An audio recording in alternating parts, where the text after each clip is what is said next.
Sir, ఈరోజు మనం చెప్పుకునే టాపిక్, ఒక స్త్రీ తను నాకు ఫోన్ చేసి తనకి ప్రెగ్నెన్సీ వచ్చింది. సెకండ్ టైం ప్రెగ్నెన్సీ అయింది. తను ప్రెగ్నెంట్ అయింది. డెలివరీ డేట్ చెప్తారా అని అడిగింది. ఎందుకని అంటే దాంట్లో కూడా ఒక కారణం చెప్పింది ఆమె. తన భర్త దేవాలయంలో అర్చకుడని, పురుడు వస్తే దేవాలయంలో ఇబ్బంది అవుతుంది, మనిషిని ఎవరినైనా మాట్లాడుకుంటామండి, మాకు మీరు టైమింగ్ చెప్పండి, మేము ఒక మనిషిని ఏమన్నా ఏర్పాటు చేసుకుంటాము, ఏ రోజుకి నాకు డెలివరీ అవుతుందో చెప్తారా, అదేవిధంగా పుట్టేది అమ్మాయా అబ్బాయా చెప్తారా అని కూడా ఆమె నన్ను ప్రశ్నించడం జరిగింది. తాను సెకండ్ టైం ప్రెగ్నెంట్ అయింది. రెండోసారి గర్భవతి కావడం, తనకి కలిగేది అమ్మాయా అబ్బాయా చెప్పమని కూడా ఆమె నన్ను అడగడము, డేట్ చెప్పమని అడగడము జరిగాయి. ఆమె అడిగిన తర్వాత నేను మార్చి నెల 29, 2022 ఉదయం 9:34 చార్ట్ వేయడం జరిగింది. ఆ చార్ట్ నేను మీ ముందు ఇప్పుడు డిస్ప్లే చేస్తున్నాను, చూడండి. మొదటగా మనం రూలింగ్ ప్లానెట్స్ని నోట్ చేసుకోవాలి. చార్ట్ ఎప్పుడైతే మనం వేస్తామో అప్పుడు రూలింగ్ ప్లానెట్స్ తీసుకోవాల్సి ఉంటుంది. ఇక్కడ రూలింగ్ ప్లానెట్స్ ఏంటి అంటే, ప్రశ్న వేసిన సమయంలో, అంటే నేను ప్రశ్నకి కూర్చుని ఆన్సర్ ఇవ్వడానికి కూర్చున్న సమయంలో లగ్నం ఏమిటి, లగ్న నక్షత్రము, అదేవిధంగా చంద్రుడు ఏ రాశిలో సంచారం చేస్తున్నాడు, చంద్ర నక్షత్రానికి అధిపతి ఎవరు, ఆ రోజు ఏ వారం, ఈ 5 పరిగణనలోకి తీసుకుంటాం. తనకి ఆల్రెడీ 7th మంత్ అట. సో ఇప్పుడు నేను కొద్ది రోజుల్లో, అంటే 1 నెల దాటాలి, 2వ నెల, ఈ టైంలో తనకి డెలివరీ జరుగుతుంది. ఈ రూలింగ్ ప్లానెట్స్ని నేను ఆమె అడిగిన ప్రశ్నకి జెన్యునెస్ కోసం చెక్ చేశాను. ఎలా చెక్ చేస్తాము అంటే, ఏ రూలింగ్ ప్లానెట్స్ అయితే వచ్చాయో అవి సంఘటనకి సంబంధం పొందినటువంటి భావాలతోటి ఇవి కనెక్టివిటీ పొంది ఉండాలి. ఇక్కడ రూలింగ్ ప్లానెట్స్గా మనకు వచ్చేసరికి లగ్నానికి అధిపతి శుక్రుడు, లగ్న నక్షత్రానికి అధిపతి చంద్రుడు, చంద్రుడు ఉన్నటువంటి రాశి అధిపతి శని, చంద్రుడు ఉన్నటువంటి నక్షత్రానికి అధిపతి కుజుడు, ఆ రోజు వారానికి అధిపతి వచ్చేసరికి మళ్ళీ కుజుడే, మంగళవారమే అయింది. ఈ 5గురిని నేను రూలింగ్ ప్లానెట్స్గా తీసుకొని, వీళ్ళ రాసులలో గనక ఎక్కడైనా రాహువు లేదా కేతువు స్థితి పొంది ఉంటే వాళ్ళని కూడా రూలింగ్ ప్లానెట్స్ కిందకి తీసుకోవాలి. శుక్రుడు రూలింగ్ ప్లానెట్గా ఉన్నాడు కాబట్టి శుక్రుడి రాశిలో ఉన్న రాహువుని, కుజుడు రూలింగ్ ప్లానెట్గా ఉన్నాడు కాబట్టి కుజరాశిలో ఉన్న కేతువుని కూడా నేను రూలింగ్ ప్లానెట్స్గా తీసుకున్నాను. అంటే మనకి మొత్తం కూడా 5 + 2 7 రూలింగ్ ప్లానెట్స్ని మనం తీసుకున్నాం. ఇక్కడ ప్రథమ సంతానము అంటే 5వ భావాన్ని పరిశీలిస్తాం. రెండో సంతానం అంటే 7వ భావాన్ని పరిశీలిస్తాం. కుటుంబంలోకి కలయిక జరుగుతోంది కాబట్టి 2వ భావాన్ని, సెకండ్ చైల్డ్ కోసం 7వ భావాన్ని, కోరిక తీరడం, ఫుల్ఫిల్మెంట్ ఆఫ్ డిజైర్ ఉంటే దానికోసం 11ని మనం తీసుకోవాల్సి ఉంటుంది. సో 2, 7 and 11 ఈ భావాల్ని పరిశీలన చేద్దాం. వీటికి రూలింగ్ ప్లానెట్స్తో గనక సంబంధం ఏర్పడితే ప్రశ్నలో వాస్తవికత ఉందని అర్థం.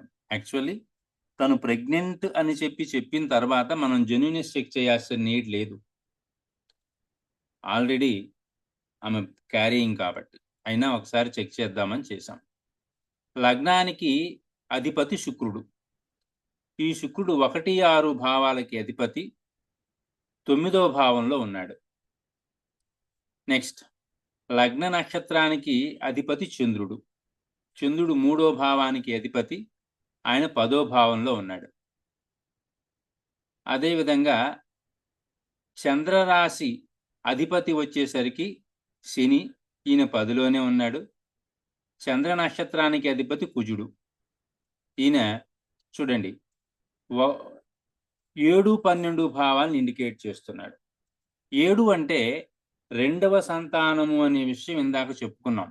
అంటే చంద్ర నక్షత్రానికి అధిపతి అయిన కుజుడు 7వ భావాన్ని ఇండికేట్ చేశాడు. కాబట్టి ఈమె అడిగినటువంటి ప్రశ్నలో వాస్తవికత ఉంది అని నేను ఓకే చేశాను. అంటే ఈ రూలింగ్ ప్లానెట్స్లో ఉన్నటువంటి గ్రహాలు 2 కానీ 7 కానీ 11 కానీ ఇండికేట్ చేయొచ్చు, చేస్తే చాలు.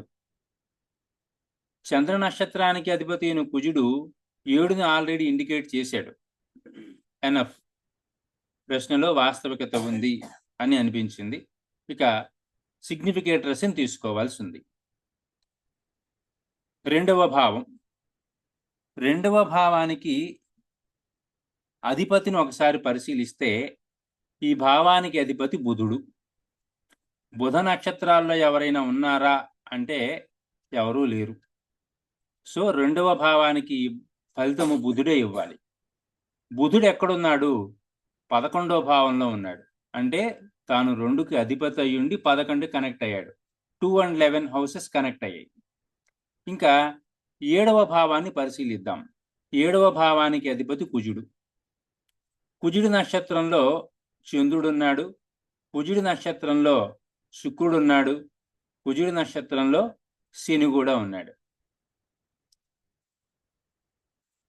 వీళ్ళందరూ కూడా కుజ, శుక్ర, శని వీళ్ళు 7వ భావంతో సంబంధాన్ని పొంది ఉన్నారు. ఇంకా ఆక్యుపెంట్గా వచ్చేసరికి కేతువు. కేతువు నక్షత్రంలో ఎవరు లేరు. అయితే 7వ భావానికి నక్షత్రాధిపతి చూడండి, ఇక్కడ శని అయ్యాడు.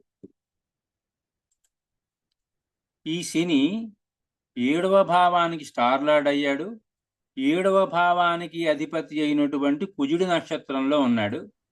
తన థర్డ్ ఆస్పెక్ట్ తోటి 2, 11 భావాలను ఇస్తున్న బుధుడి పైన దృష్టి పెట్టాడు. సో శని ఇక్కడ 2, 7, 11 భావాలని ఇండికేట్ చేశాడు. అంటే సంబంధం అనేది ఏర్పడింది. మళ్ళీ చెప్తున్నా, 2వ భావానికి అధిపతి బుధుడు 11లో స్థితి పొంది ఉన్నాడు. 7వ భావాన్ని ఇండికేట్ చేసేటువంటి గ్రహాలు కుజ నక్షత్రంలో ఉన్నటువంటివి చంద్రుడు ఒకడు, శుక్రుడు ప్లస్ శని. వీళ్ళు ముగ్గురు 7ని ఇండికేట్ చేస్తారు. 7వ భావంలో స్థితి పొంది ఉన్న కేతువు కూడా దీన్నే ఇండికేట్ చేస్తాడు. కానీ కేతువు నక్షత్రంలో ఎవరూ లేరు. అయితే 7ని ఇండికేట్ చేస్తున్నటువంటి శని 11వ భావాన్ని ఇండికేట్ చేస్తూ 2ను కూడా కలుపుకొని ఉన్నటువంటి బుధుడి పైన శని దృష్టి, థర్డ్ ఆస్పెక్ట్ వచ్చింది. సో 2, 7, 11 భావాలకు సంబంధం ఏర్పడింది. కాబట్టి ఈమెకి 2వ సంతానం యోగ్యత ఉంది. 2వ సంతానాన్ని ఆమె తొందరలో పొందబోతుంది. అలాగే 11వ భావానికి అధిపతి వచ్చేసరికి గురుడు. గురుడి నక్షత్రాల్లో ఎవరైనా ఉన్నారా అంటే చూడండి, ఇదిగో కేతు ఉన్నాడు. అంటే 11వ భావంతో 7వ భావానికి సంబంధం ఏర్పడింది. అలాగే గురు నక్షత్రంలో గురుడే ఉన్నాడు. సో 11, 7 సంబంధం వచ్చింది. 7కి, 2కి, 11కి కూడా సంబంధం అనేది ఏర్పడింది. ఈ కనెక్టివిటీ వల్ల ఈమె సెకండ్ టైం గర్భవతి, తొందరలో బిడ్డని కనడం కూడా జరుగుతూ ఉంది. దెన్ ఆమె ఏం చెప్పారు? తనకి 7వ నెల అని చెప్పారు. కొద్ది కాలంలో 1 నెల 2 నెలల్లో తనకి డెలివరీ అవుతుంది. ఆ పీరియడ్ పర్టికులర్గా ఈ రోజు నుంచి ఈ రోజు లోపు ఒక 3-4 రోజులు అటు ఇటు అయినా చెబితే ఒక వారం 10 రోజులు మనిషిని అరేంజ్ చేసుకుంటామని ఆమె కోరిక. ఇప్పుడు రెండవ భావాన్ని ఇండికేట్ చేసే గ్రహాలను చూసాము. అలాగే 7వ భావాన్ని ఇండికేట్ చేసే గ్రహాలను చూసాము. 11వ భావాన్ని ఇండికేట్ చేసే గ్రహాలను కూడా మనం పరిశీలన చేశాం. ఈ చార్టును పరిశీలిస్తే నాకు ఈమెకి ఇది రెండవ వివాహము అని అనిపించింది. ఎందుకని అంటే 7వ భావాన్ని ఇండికేట్ చేస్తున్నటువంటి గ్రహం చూడండి, ఏదైనా సరే బుధ నక్షత్రంలో ఉన్న, దిస్వభావ రాశిలో ఉన్న 7వ భావానికి అధిపతి అయినటువంటి గ్రహం యొక్క స్టార్ లార్డ్ దిస్వభావ రాశిలో ఉన్న వాళ్ళకి సెకండ్ మ్యారేజ్కి సోర్స్ ఏర్పడుతుంది. ఇక్కడ 7వ భావాన్ని ఇండికేట్ చేసే గ్రహాలలో రాహువు కూడా వస్తాడు. ఎందుకంటే 7వ భావానికి అధిపతి వచ్చేసరికి కుజుడయ్యాడు. ఈ కుజ నక్షత్రంలోనే శుక్రుడు ఉన్నాడు. శుక్రుడు ఉంటే ఆల్రెడీ రాహు వచ్చినట్టే. ఈ రాహుకి స్టార్ లార్డ్ చూడండి రవి. రవి వచ్చేసరికి దిస్వభావ రాశిలో ఉన్నాడు. 7వ భావాన్ని ఇండికేట్ చేస్తున్న గ్రహం యొక్క నక్షత్రానికి అధిపతి అయిన ఒక ప్లానెట్ డ్యూయల్ సైన్లో ఉండడం వల్ల ఈమెకి సెకండ్ మ్యారేజ్ జరిగింది అని అనిపించింది. నేను వారిని ఫోన్ చేసి అడిగాను, అమ్మా ఏమనుకోవద్దు, మీ చార్ట్లో నాకు సెకండ్ మ్యారేజీ కనిపిస్తుంది, నేను కరెక్ట్గానే చెప్పాను కదా అని అంటే ఆమె ఒప్పుకున్నారు. మొదట వివాహం జరిగిందండి, డైవోర్స్ కూడా జరిగిపోయింది, నేను ఇప్పుడు రెండో వివాహం చేసుకున్నాను, ప్రెగ్నెంట్ అయ్యాను అని చెప్పింది. సో ఇక్కడ మనకి సెకండ్ మ్యారేజ్ కూడా కనపడింది, సెకండ్ చైల్డ్ కూడా కనిపించింది. మరి ఏ పీరియడ్ ఆమెకి డేట్, మనకి డెలివరీ డేట్ వస్తుంది అనేది చూస్తే, నన్ను అడిగినప్పుడు ఆమె నెల చూడండి, ఏ నెలలో అడిగారు, మార్చిలో అడిగారు. మార్చి 29, 2022. ఇది కుజమహాదశ నడుస్తూ ఉంది. ఈ కుజమహాదశ అక్టోబర్ 10వ తారీఖు దాకా ఉంది. అంటే కుజమహాదశ వెళ్ళిపోయే లోపే ఆమెకి డెలివరీ జరుగుతుంది. ఎందుకంటే అప్పటికే ఆమె 7th మంత్, ఇంకంతకాలం ఉండదు కదా ప్రెగ్నెన్సీ. సో తొందరలోనే ఈ కుజమహాదశ ముగిసిపోయే లోపే ఆమెకు సంతానం అనేది కలుగుతుంది. భుక్తిని చూద్దాం. ఈ కుజుడిని చూస్తే బేసికల్గా కుజుడు 7, 12 భావాలకు అధిపతి. ఇతను 10లో ఉన్నాడు. 7వ భావం అనేది సెకండ్ చైల్డ్ని ఇండికేట్ చేస్తుంది అని చెప్పుకున్నాం.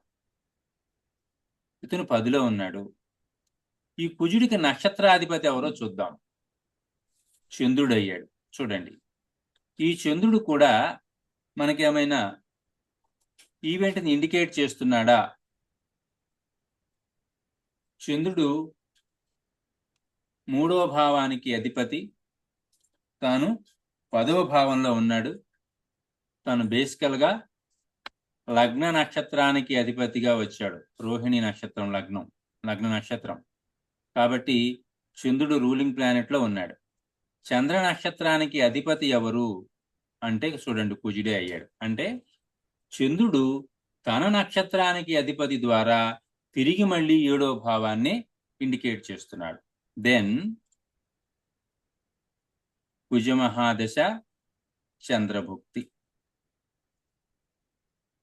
ఇది ఎప్పటి నుంచి అంటే 7 మార్చ్ 2022 నుంచి అక్టోబర్ 10వ తారీఖు వరకు.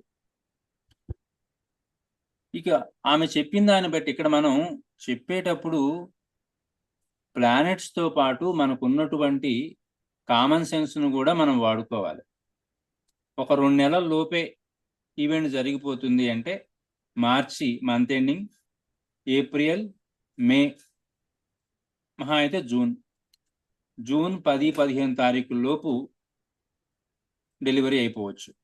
దెన్ జూన్ 10వ తారీఖు 11వ తారీఖు అంటే ఇంతవరకు శని పీరియడ్ చూడండి. జూన్ 7/6/2022 ఇప్పుడు శని పీరియడ్ స్టార్ట్ అవుతుంది. ఈ పీరియడ్ లోపు ఆమెకు సంతానం కలగాలి. అప్పుడు ఈ రూలింగ్ ప్లానెట్స్ లో ఉన్నటువంటి గ్రహాలనే మరలా మనం తీసుకోవాల్సి వస్తుంది. అసలు ప్రశ్నాకాలంలో కుజదశ, చంద్రభుక్తి, కుజ అంతరా పీరియడ్ నడుస్తోంది. ఇప్పుడు దీంట్లో కుజ అంతరా వెళ్ళిపోతే రాహువు, గురుడు, శని ఉన్నారు.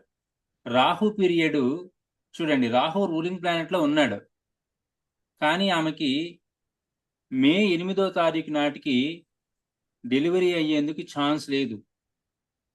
నెక్స్ట్ గురుడును చూస్తామా అంటే గురుడు ఏమైనా రూలింగ్ ప్లానెట్ లో ఉన్నాడా అంటే గురుడు రూలింగ్ ప్లానెట్ లో లేడు.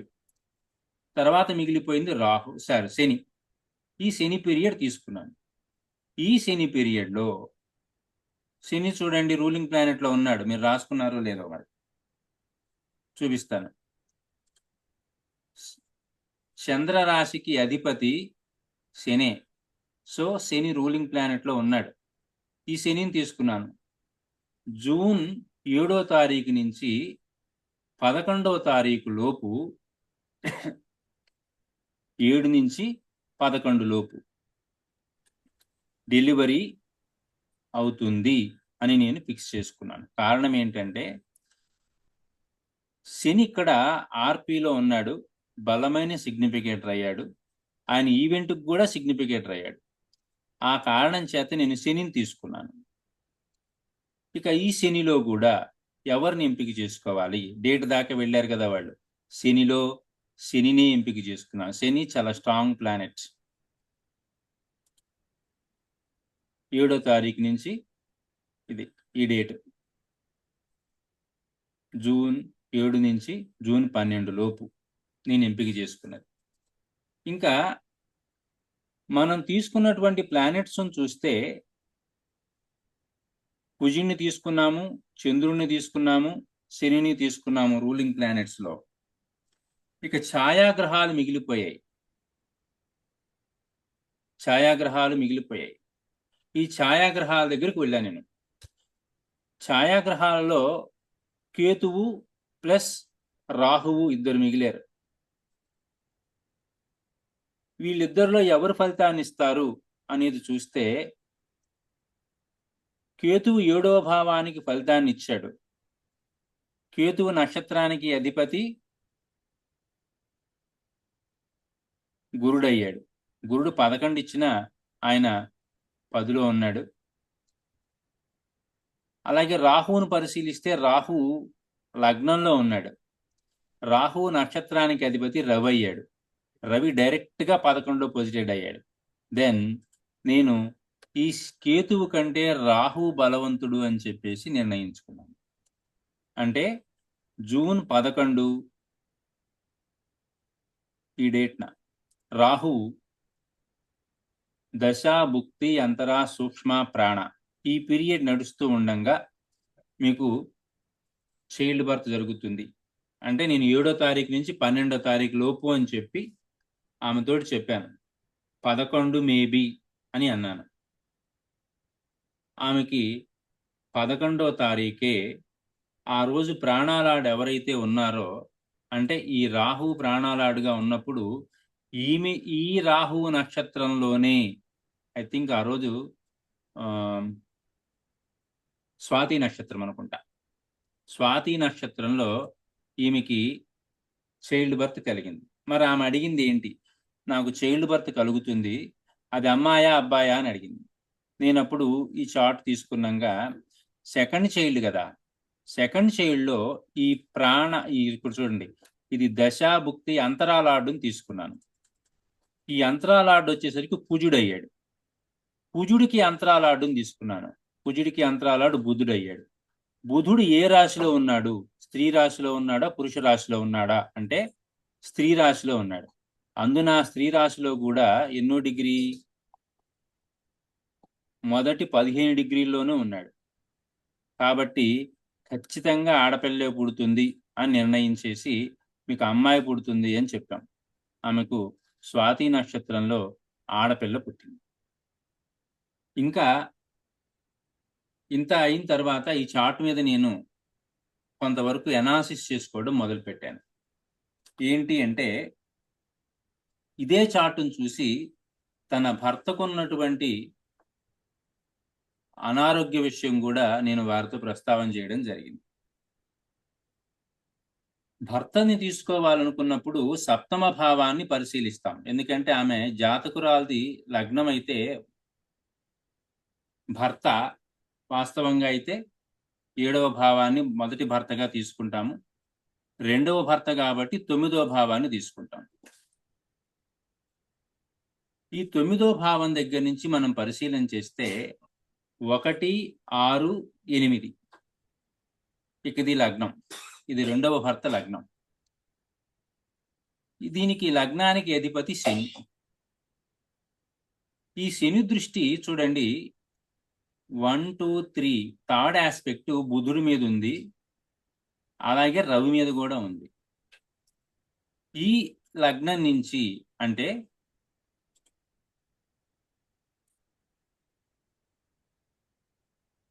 ఈ లగ్నం దగ్గర నుంచి ఇక్కడి నుంచి బుధుడు 6వ భావానికి అధిపతి అవుతాడు. 1, 2, 3, 4, 5, 6. రవి వచ్చేసరికి 8వ భావానికి అధిపతి అవుతాడు. 1, 6, 8. లగ్నానికి అధిపతి అయినటువంటి శని దృష్టి బుధుడి మీద అంటే 6వ భావానికి అధిపతి మీద, అదేవిధంగా 8వ భావానికి అధిపతి అయినటువంటి రవి మీద ఉంది. రవి సరాసరి శని నక్షత్రంలోనే ఉన్నాడు కాబట్టి 1, 6, 8 కనెక్టివిటీ అనేది ఫామ్ అయింది. 3వ భావానికి గురు సంబంధము ఏర్పడిందా అని చెక్ చేస్తే 3వ భావం ఏం చెబుతుంది? 3 గొంతు కింద ఉన్నటువంటి భాగాన్ని ఇండికేట్ చేస్తుంది, గ్లాండ్ థైరాయిడ్ ప్రాంతాన్ని. 3వ భావానికి గురు సంబంధం అనేది వచ్చిందా అంటే అక్కడ 3వ భావాధిపతి గురుడే అయ్యాడు. చూడండి, 3వ భావానికి అధిపతి గురుడు అయ్యాడు. 1, 6, 8 కనెక్టివిటీ ఏర్పడింది. ఇక్కడ ఉండటం వల్ల ఇక్కడ రవి బుధుడు ఇద్దరున్నారు. బుధుడు ఏం చెప్తాడు అంటే డ్యూయల్టీని ఇండికేట్ చేస్తాడు, 2 అనేది. ఇతనికి ఈమె భర్తకి థైరాయిడ్ గ్లాండ్ ఎన్లార్జ్ అయింది అంటే అతనికి థైరాయిడ్ వ్యాధి ఉంది. దీంతో పాటు గురుడితో పాటు శుక్రుని సంబంధం కూడా ఏర్పడాలి.